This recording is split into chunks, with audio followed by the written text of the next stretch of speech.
Satya, mind, body, spirit, health, and healing. This clip comes from the Next Level Soul podcast with Alex Ferrari, in which Christian Sundberg shares insights and wisdom he gained from a pre-birth experience. If you are new to this, as I am, a pre-birth experience is similar to a near-death experience, in which a person experiences themselves as a soul, no longer constrained by the body, space, or time. I found this particular portion of the podcast to be very relevant for anyone struggling with chronic pain or illness. It helps to give a greater perspective and purpose to this particular life challenge.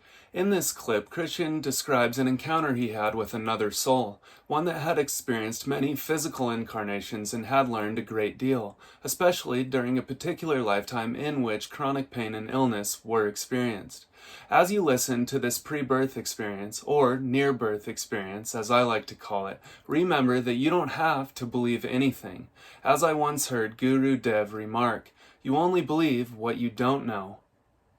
Fuck the scientist. So what happened?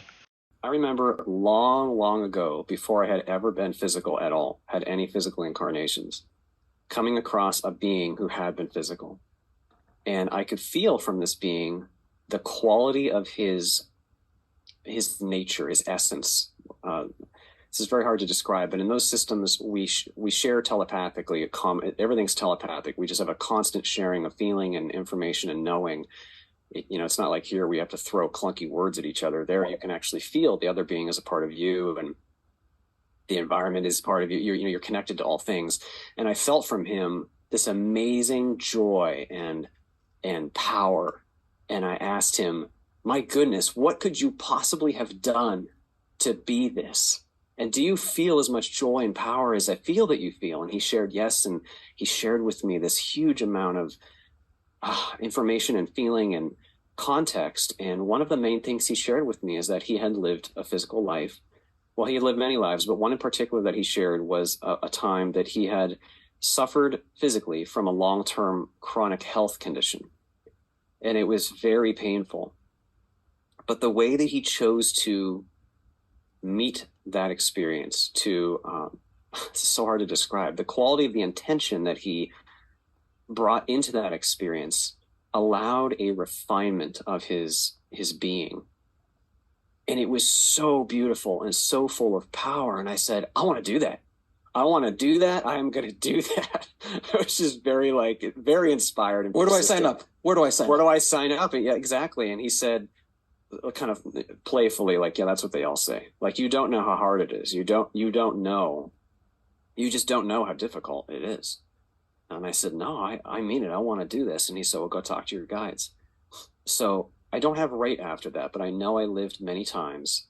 And then I found this being later and shared with him that I was on this path, and he was encouraging for the path. Okay, but the majority of the pre-birth memory that I have is of a time. I personally don't have that hard of a time entertaining the notion that I very well may have chosen to experience chronic pain as a soul in order to learn important life lessons. I can see the seeds of this experience running very far back into my past, and long before it had become a major concern, I was already becoming interested in the mind-body connection. I even recall writing in a journal at one point, I want to become, quote, the alchemist of my own body, end quote. Well, no better way to do that than to find your way out of a form of chronic pain that doctors can do absolutely nothing about.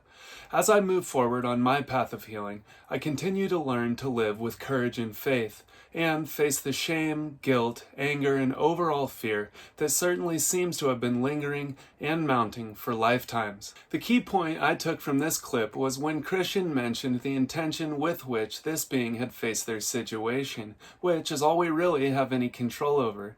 In this way, pain and discomfort can be transmuted into gifts and teachers. This is the beauty of being human.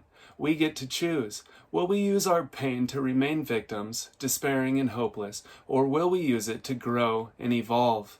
If you found this to be meaningful, please like, share, and subscribe to support and encourage future creations of this kind. And if you feel the guidance of someone who has been walking this path for some time would be helpful for you, I would love to work with you. I am now accepting bookings at howtosayfupolitely.com.